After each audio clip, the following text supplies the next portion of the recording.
इस पृथ्वी पर बहुत सारे लोग अपनी मृत्यु को लेकर चिंतित रहते हैं। दोस्तों, गरुड़ पुराण के अनुसार मृत्यु से पूर्व मनुष्य को 7 संकेत मिलते हैं। आज इस प्राचीन कथा के माध्यम से जानते हैं कि एक गाय, गिद्ध, तोता और बाघ आदि प्राणियों ने एक ब्राह्मण को मृत्यु के कौन से संकेत बताए और इन संकेतों को जानने के बाद मनुष्य को क्या करना चाहिए, इसका भी उत्तर इस कथा में दिया गया है। ये कथा अत्यंत ज्ञानवर्धक है, इसलिए प्रत्येक मनुष्य को इस कथा को पूरा जरूर सुनना चाहिए। तो चलिए शुरू करते हैं।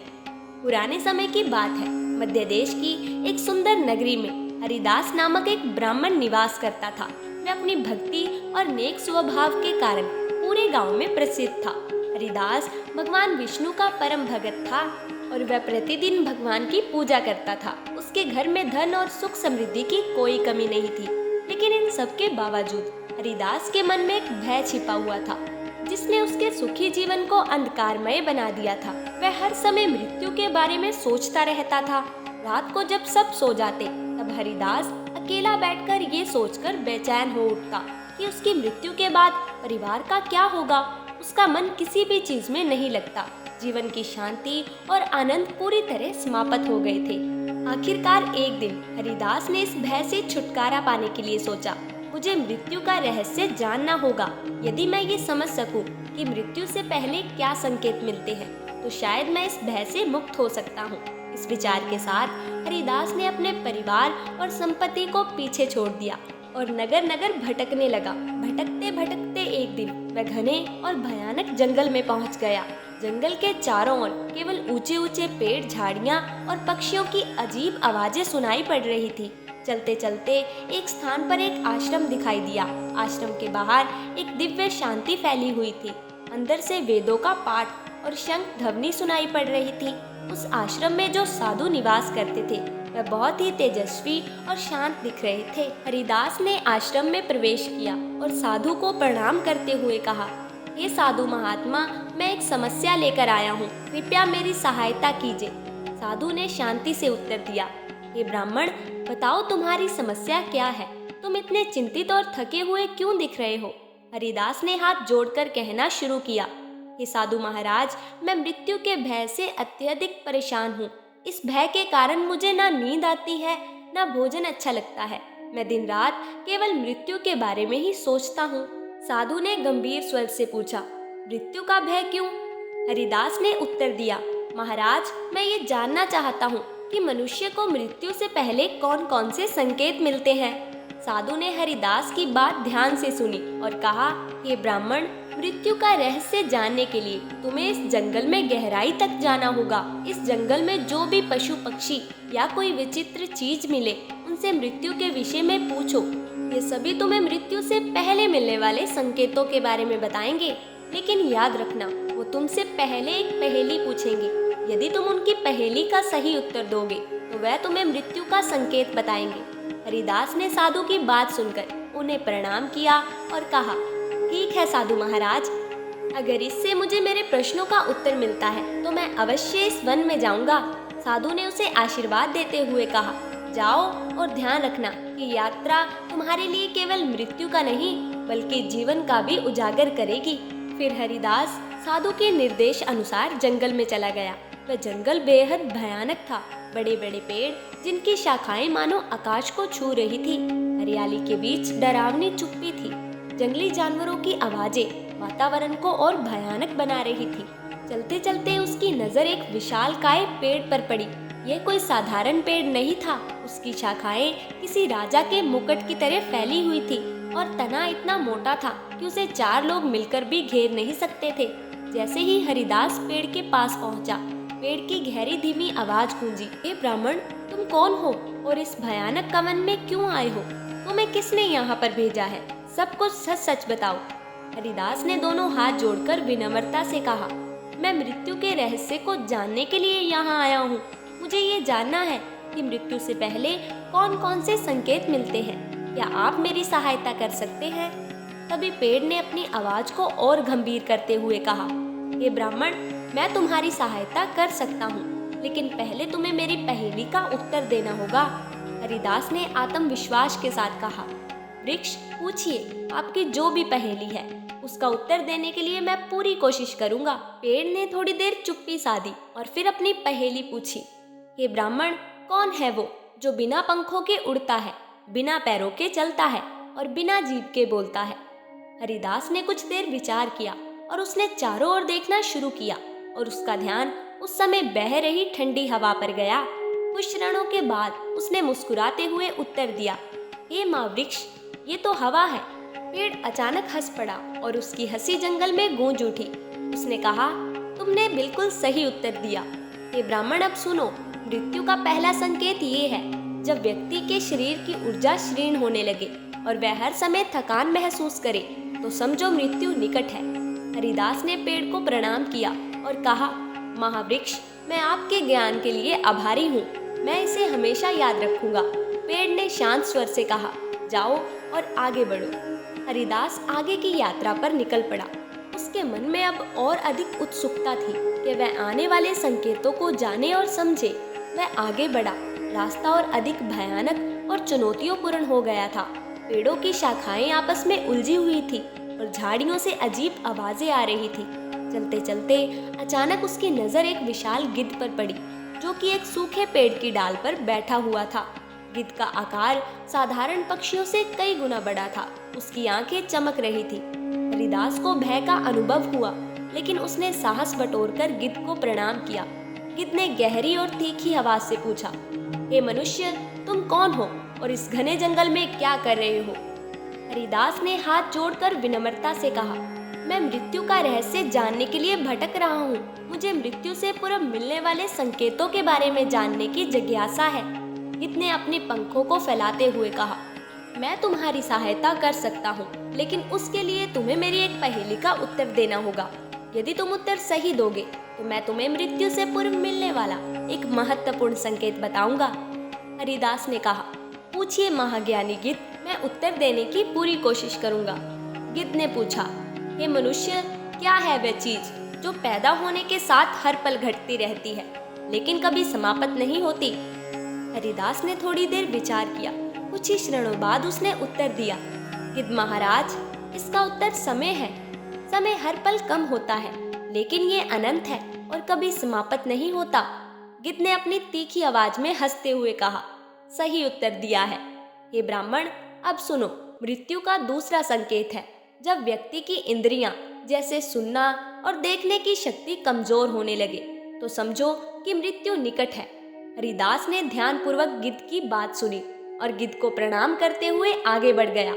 उसके मन में अब और अधिक जिज्ञासा थी कि आने वाले संकेत क्या रहस्य खोलेंगे। जंगल का मार्ग अब पहले से भी कठिन हो गया था। झाड़ियों में अजीब सी सरसराहट हो रही थी।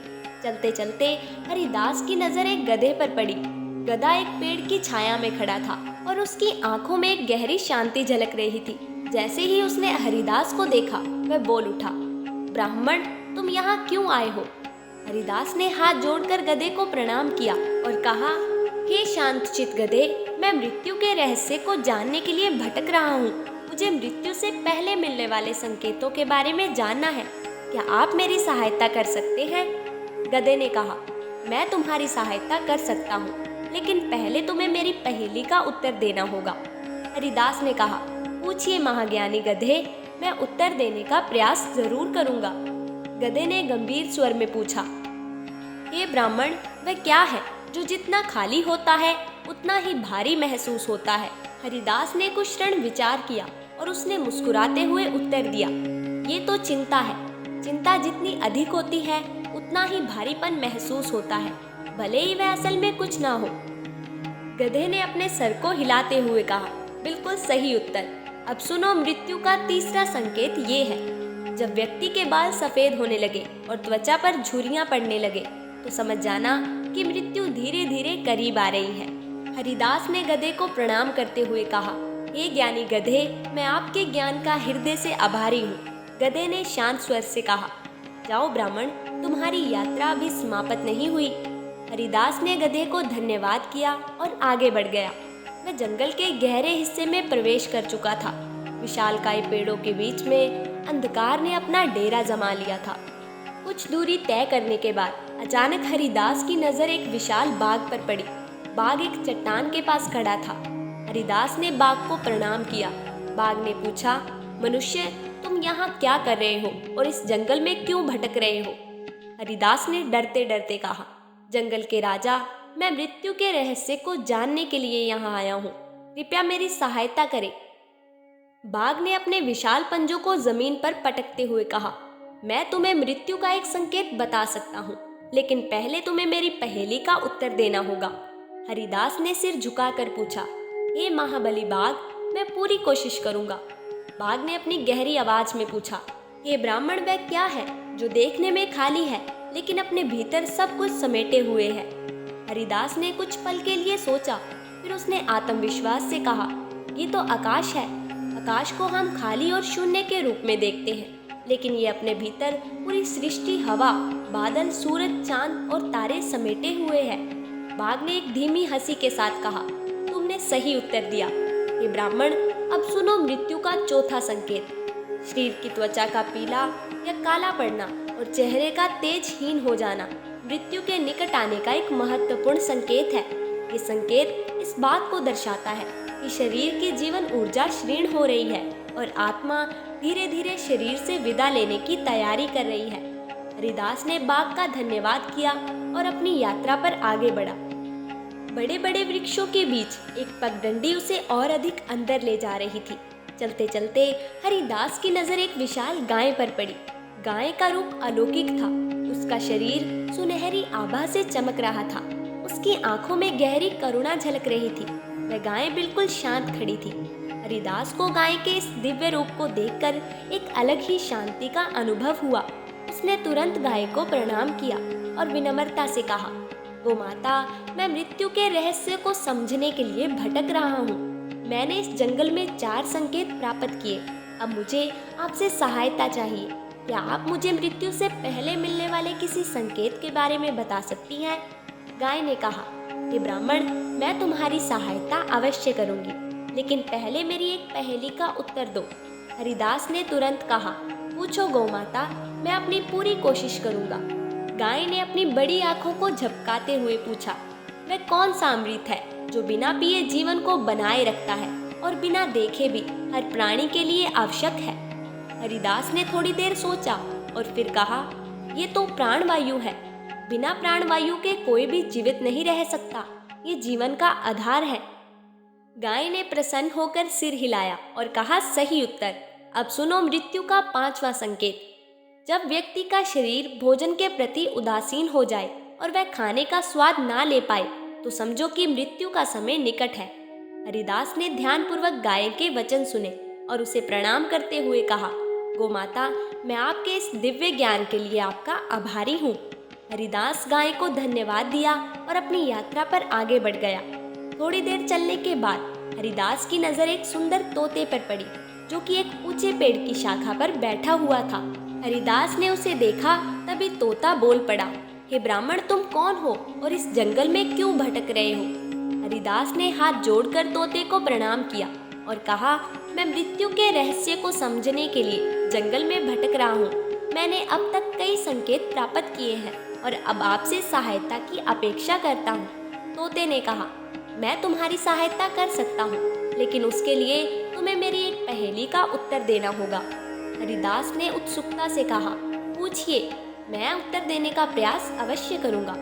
तोते ने पूछा, हे ब्राह्मण, वह कौन सी चीज़ है जो हमेशा दूसरों की नकल करती है लेकिन खुद कभी मौलिक नहीं होती?